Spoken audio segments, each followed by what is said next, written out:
Welcome, everybody, to Top of the Key. I am Nikki Fargas, president of the Las Vegas Aces. Joining me today, I have Carolyn Peck and Krista Blanc. Ladies, thank you for joining us. We've reached the midway point of the season. Obviously, the Aces started out 6-6, but with the return of Chelsea Gray, the point guard, we have been on a tear. Let's take a look at the state of the Aces as we head into the break. Well, when you look at the Aces, and that 6-6, their offensive rating was not what we are used to seeing from the Aces. I mean, they were kind of down in the lower half of the league. And now, since Chelsea Gray's been back, it's been able to get back to the top because Aces have led the league in offensive rating in the last 2 years. That's how you win a championship. But I think the biggest difference was with and without Chelsea Gray is without Chelsea, Jackie Young had to play the point along with Kelsey Plum. And then you had Alicia Clark in the starting lineup, and she was playing the three. So you really, not that Clark can't handle the basketball, but you're used to having 3 point guards on the floor, now just 2. And so now when Chelsea Gray comes back, everybody moves to their natural position. I think the biggest person that has had an impact of having Chelsea Gray back, I think it's Jackie Young, because Jackie's been able to get down the floor in transition. I love her dribble into three-point shot pulled up in transition, but also running the floor. When Chelsea Gray has the ball, look, Kelsey Plum said they're like hungry hippos, right?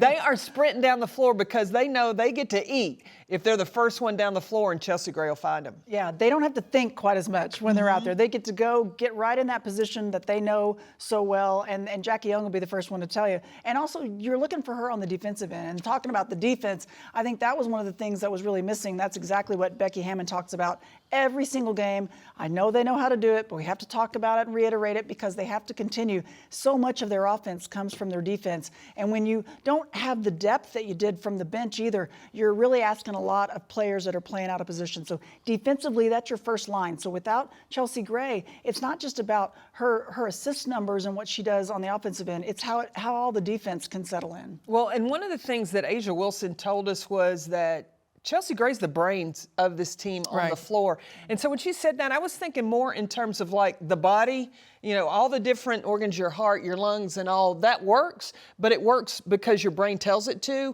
And without Chelsea Gray, it was like those body parts were having to think on its own, and they were all doing their own thing.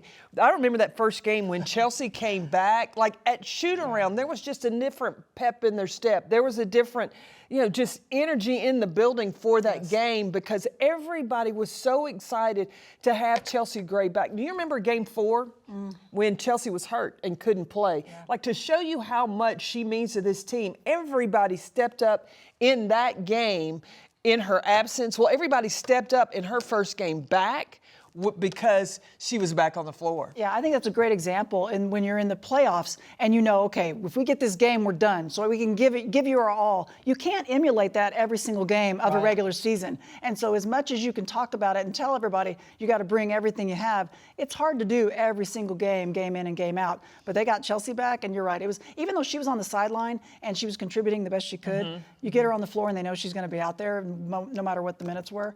Just a different vibe.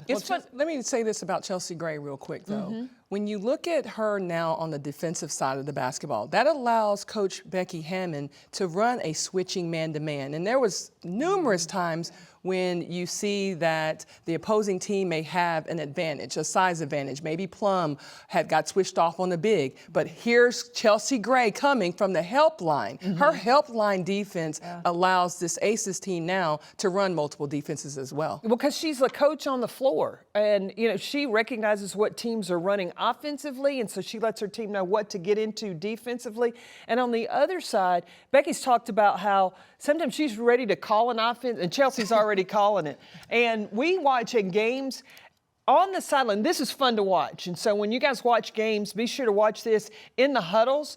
It'll be Chelsea Gray that takes the whiteboard and she's drawing up things. And you'll see Becky kind of standing back, nodding, agreeing to what they are so in sync and know what each other want. I mean, Chelsea Gray's going to make a great coach one day because she and Becky Hammon think a lot alike. Yeah, and the addition of Chelsea and what she brings, like I said, on and off. You're right, though, Nikki. I think defensively, too, she's got length. I mean, she's a good 6 feet. She's a legit.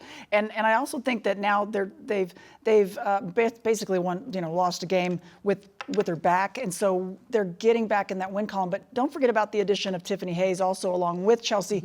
With her finally understanding the system, she was able to step in before Chelsea was really ready to get back in the starting role, and I think that also really helped KP as well as J.O. When you talk about the bench too, remember Alicia Clark was sixth woman of the year last year. Right. Now you have sixth woman of the year back this year with the Aces, and the addition of Tiffany Hayes, and the addition of rookie Kate Martin, and then the free agent Megan Gustafson. I think that those four, I mean, the Aces for the previous 2 seasons didn't rely heavily on getting minutes from their bench. And Becky has told us she's not opposed to playing her reserves, but this group has earned her trust where she's very comfortable of calling their number. And at times, if she's not getting what she wants from her starters, she will clear the bench. And that happened in the game against Washington where Becky went to her reserves and they took the tempo and the intensity up another level. And the state of the Aces all goes through A'ja Wilson. So we got to talk about the consistency and the level of play that she's bringing. Wow. I mean, how many games in a row? She had 20 and 10, 5? Yeah. 5 games in a row, 20 and 10. Then she backs that up and she's got 28 points and 11 rebounds. 11 rebounds. Like, just the numbers that she is putting up is off the chart. But the thing that I really like about A'ja is she studies how teams are guarding her. So you go back to the Washington series. In the first game, Washington was bringing immediate double team. And so she struggled to score. In the second meeting, A'ja watched film and recognized that the double team wasn't coming until she went to her counter move. So she had something for that in game 2 and definitely in game 3. Like, this is a student of the game. It is talent for A'ja Wilson, but it's also her basketball IQ. Yeah, she didn't just stop after she trained in the preseason. Like, she's continuing to work on her game, and I think it's really impressive when you look at the numbers. All that we were just talking about with all this movement and the players and who knows what's going on, the constant was A'ja. That she was still so steady and so consistent. They could rely on her. Her numbers are just crazy. So the Aces were playing 500 basketball while Chelsea Gray was out. And, you know, you look at where we are right now, 10-1 since her return. But what are the biggest differences in how the Aces are playing from the start of the season to right now?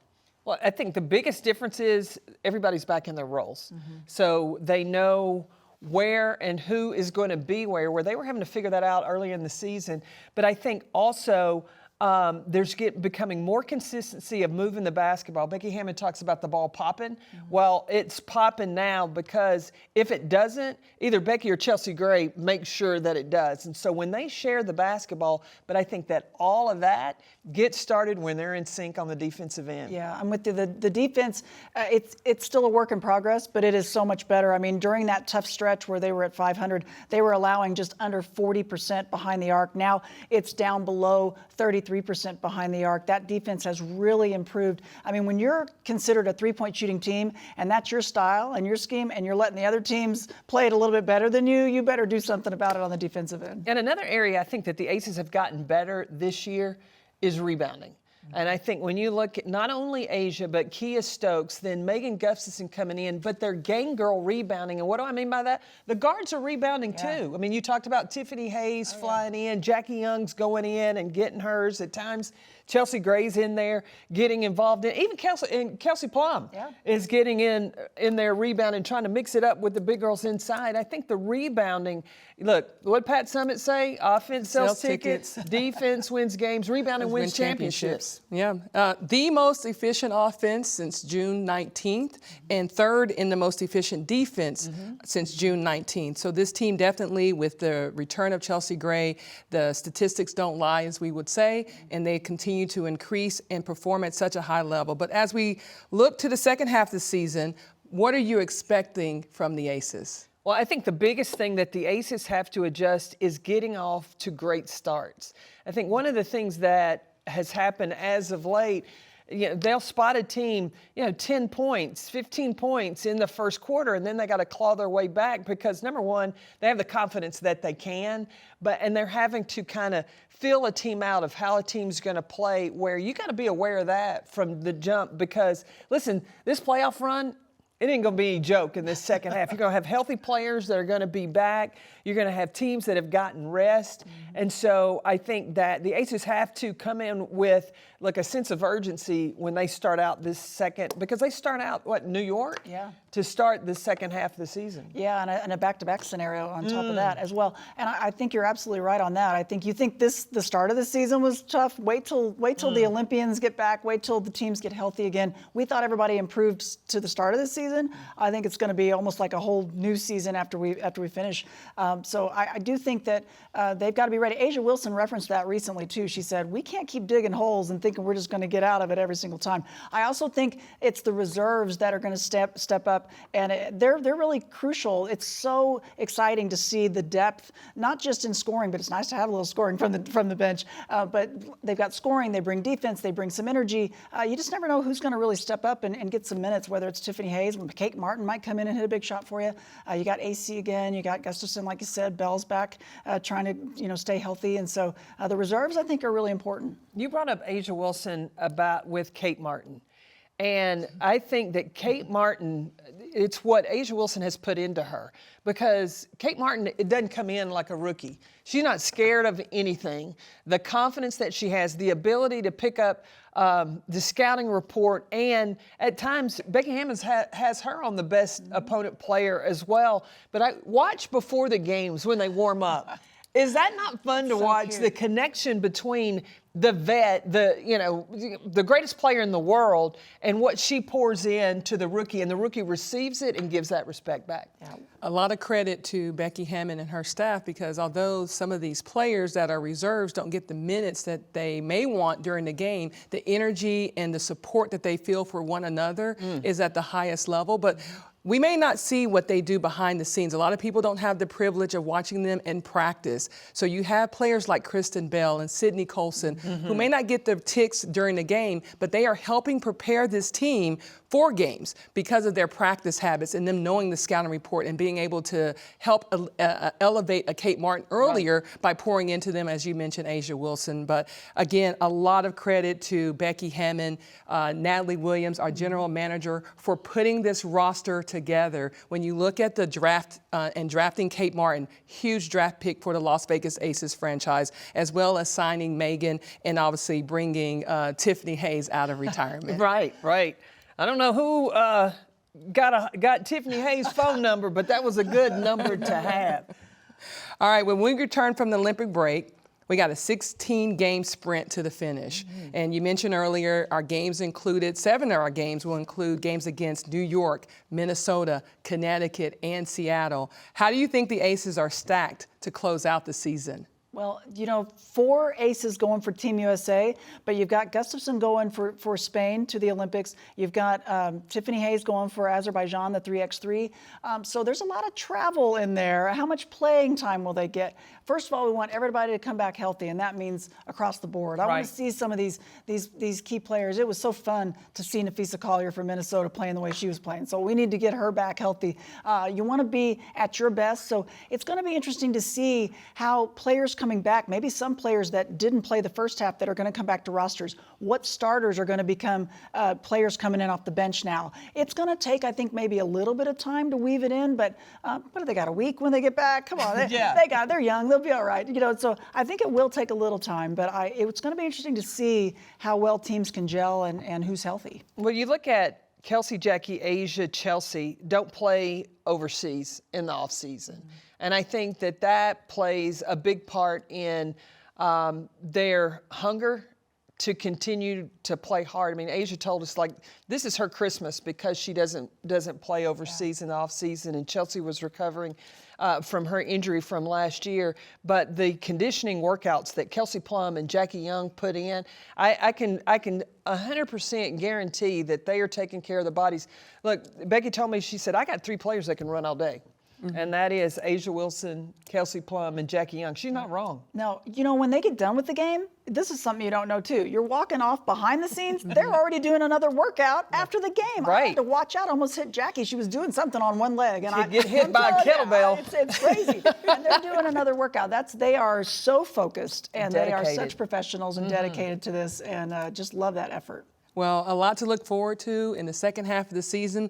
But in the meantime, we will enjoy watching our 6 Olympians in Paris this summer. So Asia, KP, Jackie, and Chelsea with Team USA. And then Megan, as you mentioned, with Team Spain. And then we got Tiffany Hayes representing 3x3 with Azerbaijan. Ladies, enjoy the time off, enjoy the Olympics, and we will see you guys after the break.